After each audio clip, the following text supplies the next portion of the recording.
Good morning. I just wanted to take a moment to explain this assignment that's being posted today in hopes of getting ahead of any questions. Remember that on Monday through Thursday from 2 to 2:30, and I can even go a little bit later than that if you have other classes. So from 2 to 3 o'clock, I will be available via Zoom, just in case you have any questions about this assignment. Um, but you are going to be writing a My American Revolution narrative. You can see that at the top here. Change to a pointer. And I just wanted to go through the instructions and preempt any questions you might have, maybe ease some anxieties about a longer narrative. You guys have got this. It's from your own perspective, talking about things we've talked about in class. So you guys will be just fine. We're going to read the instructions here, and I'll make some comments along the way. So you have been transported through time as an individual living through the American Revolution, and now have a responsibility to share at least three different experiences. I like that, three different experiences with the class. As you begin to plan out how you will share your experiences, consider the following. So this would be a great section. Your thoughts would be a great way to kind of outline what you're going to talk about and the perspective that you're going to take on as you're doing so. So you can think about point of view. You're going to tell the story. Are you an outsider, or are you taking on the role of a character in the revolution? Hamilton fans might want to take on the persona of one of those founding fathers or one of those characters you found most interesting. James Madison would be my choice, but that's neither here nor there. What is your reaction to the conflict? How might you participate in the resolution? So again, this American Revolution, you could also make this about the Battle of Yorktown or the Battle of Saratoga, any of the events of Boston Tea Party as well, any of these events. How are you reacting or interacting with the setting, character, or other events? What details of the setting or character do you notice?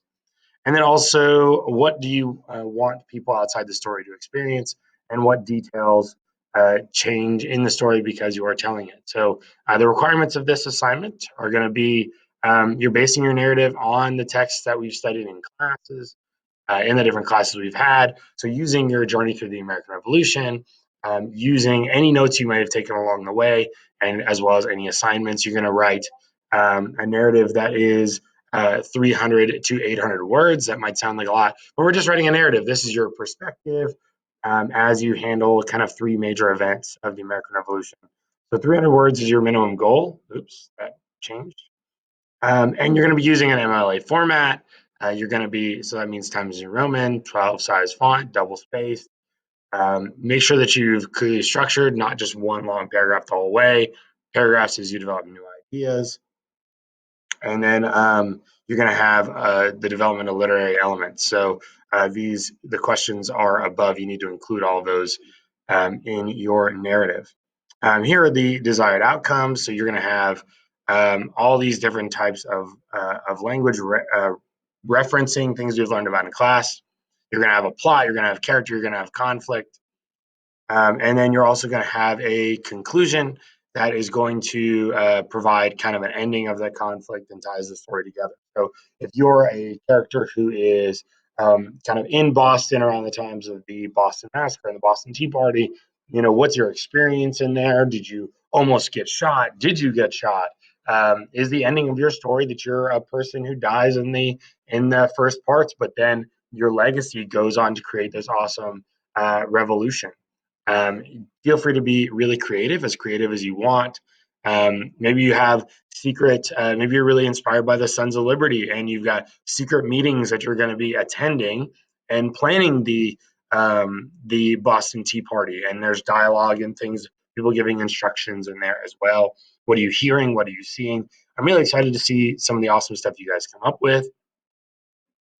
This next slide is going to be a great opportunity for you to type. Again, you're making sure that you get nice paragraphs and that you're hitting that 300 word limit. There are lots of different word counters available online. If you just type into Google word counter, tons of them will come where you can copy and paste your text in and make sure you're hitting that 300 word count.